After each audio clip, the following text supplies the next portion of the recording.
វាមានជាគំរូនេះគំរូរបស់គេស្រាប់អញ្ចឹងក៏មាន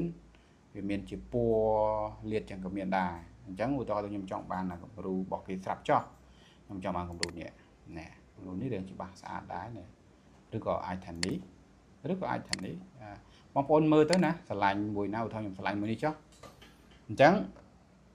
ខ្ញុំចុចប៉ុណ្្នឹងហើយខ្ញុំចុចសញ្ញា tick ហ្នឹងឬក៏យើងអាចថាដូរ font ក៏បានដែរឥឡូវខ្ញុំ tick មួយសិនតិចជាប់ហើយនេះចឹងយើងអាចប្រិចព្រមតាមនឹងតាមការឆ្លាញ់យើងអាចទាញទៅលើទាញទៅក្រោមកន្លែងណាដែលយើងគិតថាស្អាតអញ្ចឹងណាយើងធ្វើការទាញទៅតាមនឹងអញ្ចឹងទៅឥឡូវខ្ញុំបានប៉ុណ្្នឹងហើយ